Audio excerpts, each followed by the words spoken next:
The router is one of my favorite tools, and the Bosch 1617 with the Plunge one is an absolute gem of a router. The price to performance is up there with the best of them. I know a lot of people are slightly intimidated by routers, whether they're just getting it and they're using it for the first time or they're thinking about buying it.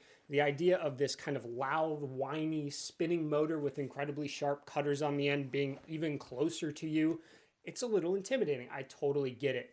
It's one of my favorite tools though, and there are a lot of little kind of tips and tricks along the way that you will eventually experience, but it may be a problem when you first do. So I want to give you a little heads up on 5 different things here that'll help you along the way, and maybe you can know these ahead of time so that if you do stumble upon the problem, you'll already have at least an idea of a solution. I am a firm believer in learning through experience being better for the learning overall, but tips can help a little bit. For the first one here, we're going to set aside the fixed base. We're going to focus on the plunge. One of the biggest problems with this, and I have not used other brand plunge routers, so this may be universal, and I suspect it probably is. Maybe with the kind of Festool price level, it goes away. But when you plunge, there is a certain amount of play in this entire mechanism. This becomes a bit of a problem when you're using something like a spiral bit to do a mortise or a groove, and you don't want any play in the side. Now, I generally prefer to use a bit that's smaller than my goal, and instead of trying to one-shot it, I basically accept that there is a little play here, but I'm going to take advantage of that to make sure I don't have the issue. So my advantage here is that I know there is play, and I know it goes both ways. So instead of trying to apply perfectly even pressure and go up and down, which good luck, you're going to meet resistance when you're plunging, I change the entrance to my cut a little bit. Normally we want to cut feeding into the bit. So we start on the right and we want to move left if we're doing something like a groove as the bit spins into it. Fair enough, that's the best practice. But if we know that this plunge, it's possible to have a little movement off to the right that could leave a little bit of a kind of unsightly gap on our mortise, especially if it's something that can be viewed, we have to deal with that or else we risk that and it doesn't look good. So my solution was to do my initial cut about a 30-second or a little less than that away from my right hand boundary line. I want that final boundary on the right to be the final line with one straight clean pass. I know that this has a little play back and forth, and if I'm not perfect, I could go a little too far, and it will leave kind of a partial circular look to it. It doesn't look good. But because I know it has play, I can actually take this, and with just a little extra pressure on my right hand, I can move it ahead of time off to the left. So I move it off to the left, and I'm exaggerating here, it's very small, as I go down because I've already got my initial plunge cut done. So that area is open there. I then let it go down and in, and then once I'm down in there at my full depth, I then let it straighten itself out and it will pull itself right into alignment. It will not go over to the right at all because I've already plunged. Then I just go ahead and take that boundary setting pass. It's only one little pass. It is technically a climb cut, but we are removing such a small amount of material that I've never felt it was dangerous in any way. It's actually incredibly it's a small amount of material. You should be fine. You will have more problems if you try to do this with a large gap between your first cut and your boundary line. But this allows me to get a perfectly crisp edge on the right-hand side, and then I can move my way left, cutting as normal for the rest of my mortise. I'm going to bring you in now and show you exactly what I mean by this play, and then I'll show you how I deal with this in action so you can visualize it. So this is what the play looks like. When I'm coming down, I can get a little wiggle left and right as I move my way down. You can just see it in the bit moving slightly. Unfortunately, when you actually hit wood like that, it leaves a little partial half circle that is noticeable, even though it looks like a very tiny amount. So that is what I'm talking about when I say play. It's that little wiggle back and forth if you don't perfectly go up and down. Now, to give you an example of this, picture that for some reason you had to put a non-through mortise into this right here. It could be through, but in this case, we're not going to go all the way through. We've got our boundary lines here and here. So let's just pick one and say this is going to be our rightward boundary line, meaning I would route coming in this way. What I come in here and do is I will start about a 30-second or less in, and I will make my first plunge cut here, and I will remove all of that material down. Now I've got a very little bit of material left over still. I will have this one all the way down, and I will show you this, and you'll see most likely if it shows up, the little half moon. And then I come back over and I do that little climb cut all the way down here where I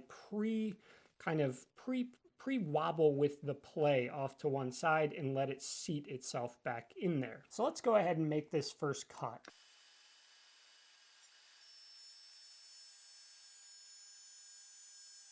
You will notice right here where the initial plunge is, there's a little bit of a rounding. You can even see it in there. It goes just a little over, and then this is nice and clean all the way through. That's the problem. When we meet that resistance and we plunge down, any little play may allow the bit to move in the path of least resistance, or we may just struggle to be perfectly up and down. So I've left this little 32nd of an inch or less, and I will just come back and climb cut this little part off.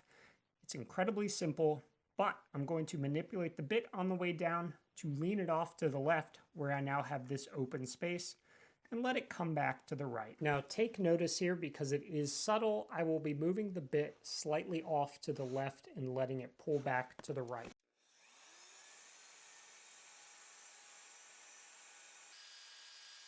And because of the ability to manipulate that, we now have a perfectly clean wall all the way down the side without any kind of small half moon shape. You can do that for either direction if you want, but normally we want to cut stepping over to the left. So I generally use the right boundary wall as the one that I'm going to do it on. And when I get to my very last cut, again, we'll stop right before here or so and then do the same process on the left side, just tilting it in the other way. Leaves you incredibly clean walls, which is important for glue surface and aesthetics. Up next on the list, we have this little guy right here, this small conical shape. This is a centering cone.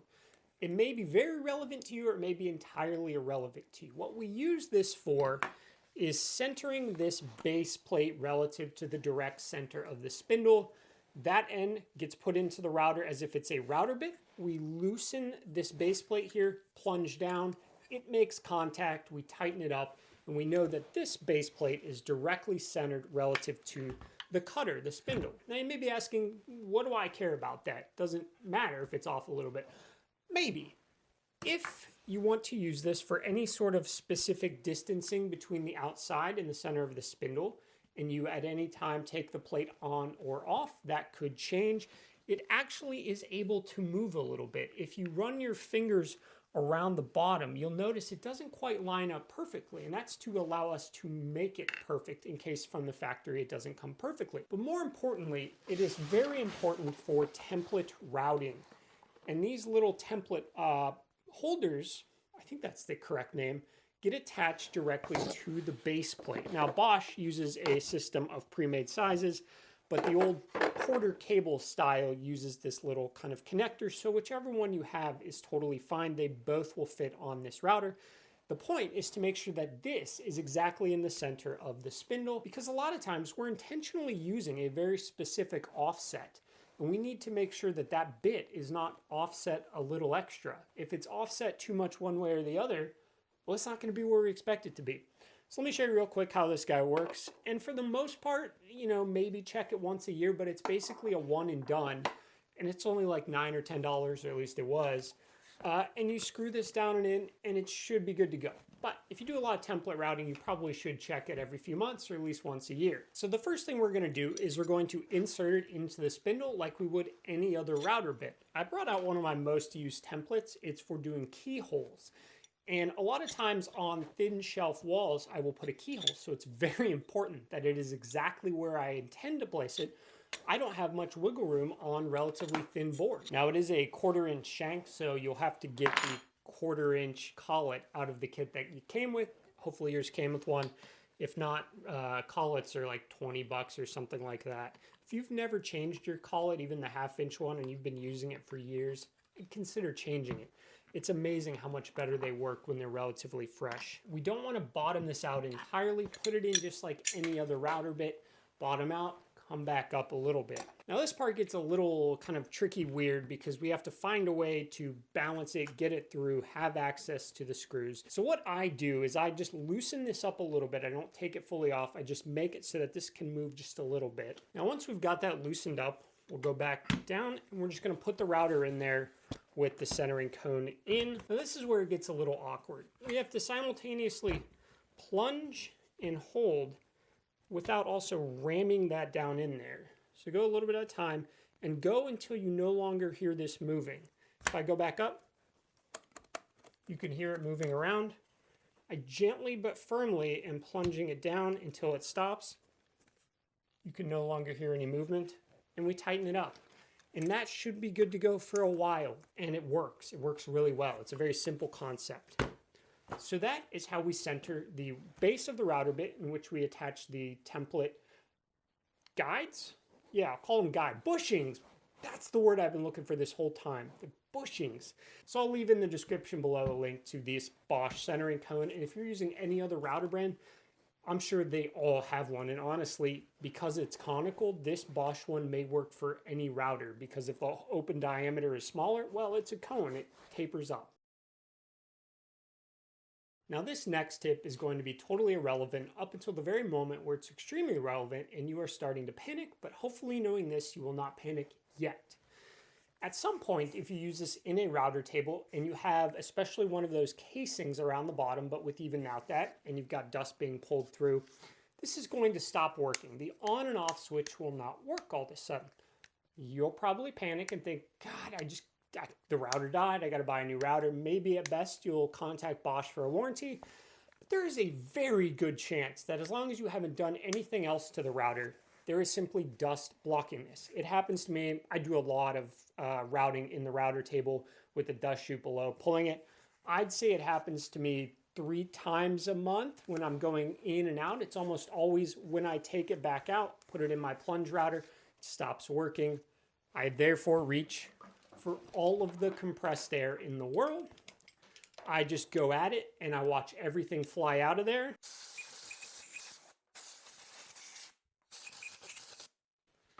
At this point though, it may not work yet.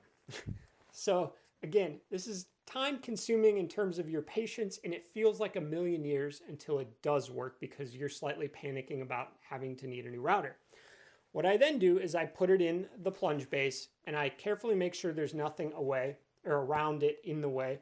I plug it in and I will sit there and turn it on and off and on and off every few, 20 seconds or so, blowing it again. And it's either gonna, fix pretty quickly, or you could be there for 5 minutes going on and off. But every single time it has eventually worked for me. So be patient. Do this attempt, put time into trying this before you consider this dead or you try to warranty it or something like that. There's a pretty darn good chance if it suddenly doesn't turn on, especially if you've been doing something either super dusty or you've had this in a router table and there has been a ton of dust going down, it's just something dust-wise blocking the way. There's something about the design that allows it to be blocked. Blow through here, blow through here, blow in through here, and blow in through there, and that should help. Coming to you a bit later here, I didn't think I'd be able to get this on film, but I am. So I was routing, doing a ton of roundovers, tons of dust coming through here, and it is not currently turning on. It's almost certainly full of dust. I'm gonna try to do this without taking it out, because I hate having to take this thing in and out. So follow with me here. I'm gonna grab the air compressor, and we are gonna just boop, boop, boop, boop, boop, boop, boop, and I guarantee it will eventually start working. You may see a few little movements and it'll stop. We'll get it. Isn't the most ideal, safe way to do this, but we are going to stick the safety glasses on and we're going to go for it.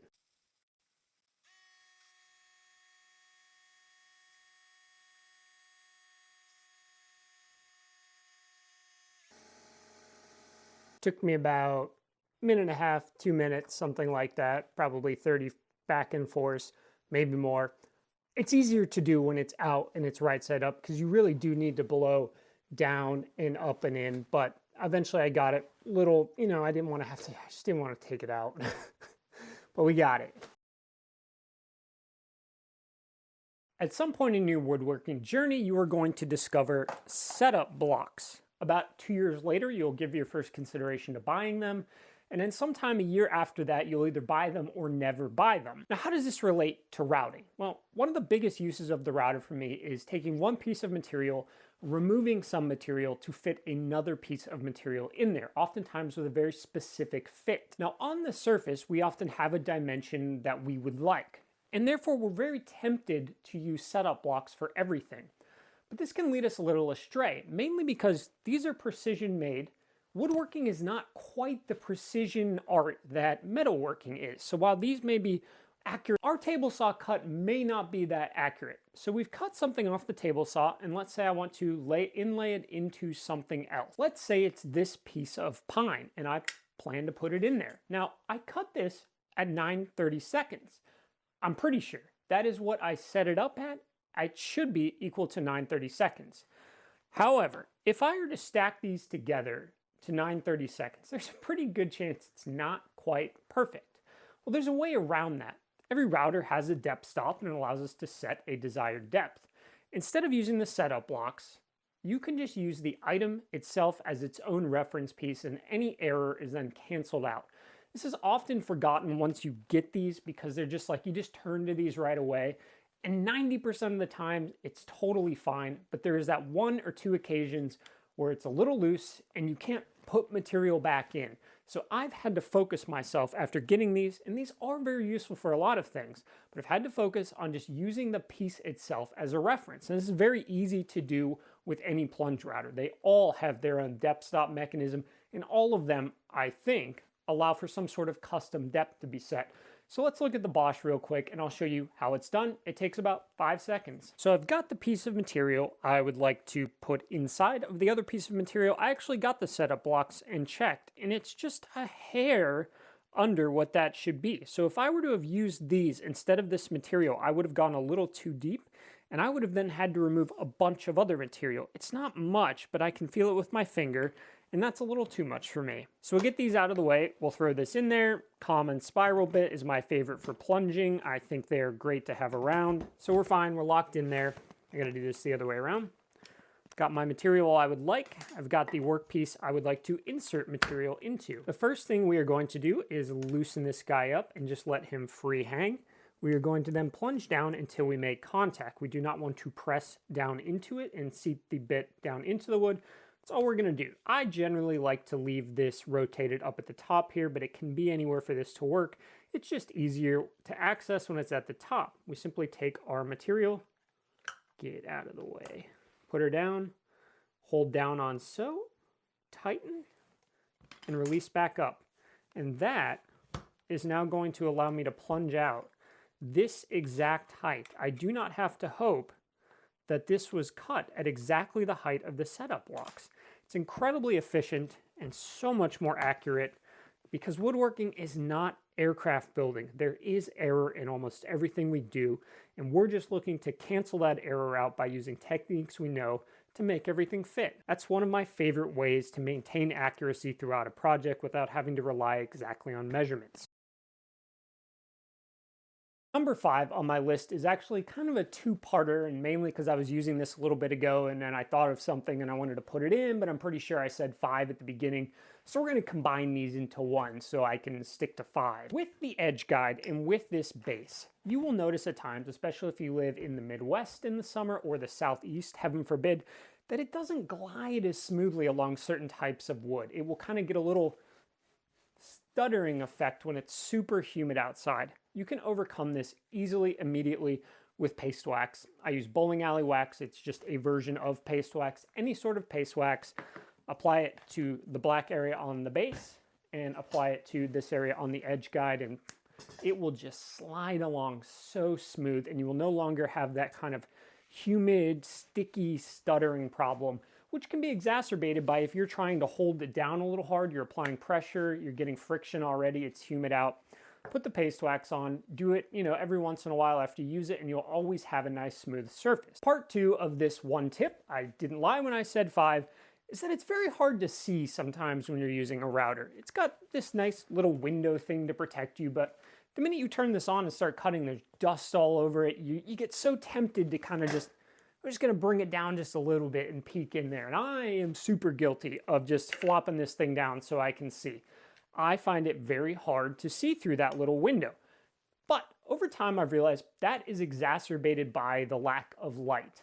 And we need a way to bring more light to the router. Some expensive routers have a nice little light in them, which Bosch maybe one day will. It gets hard to see in here. It's closed in. Enter the camping headlamp. I'm a huge proponent of these. In many videos I've said that. You never see me wearing them in the video because I can't look at you without blinding you, or maybe one video. But I wear this the entire time I'm in the shop at all times. I've spent some money on lighting, but I realized pretty quickly it's very expensive, and some bulbs are very expensive. What if I just got a little camping headlamp, a couple of batteries, spent maybe 50 bucks total with a couple batteries and the camping headlamp, rechargeable. I can just wear this at all times, and trust me, it makes it so much easier to see through this little window, even when it's dusty. If you have directional light going right down wherever you're looking, or even just a little glance off to the side, you are far less tempted to just pull this guy down and stick your face right in there to see it. So that is the final one tip. Hopefully this helps. If you've got any more, please leave them in the comments. I've got a whole list, but I'm not going to spend any more time today because I want you to let these sink in, and if I feed too much, you probably have overeaten and you won't remember all of it. All right. Thanks for joining me today. Bye.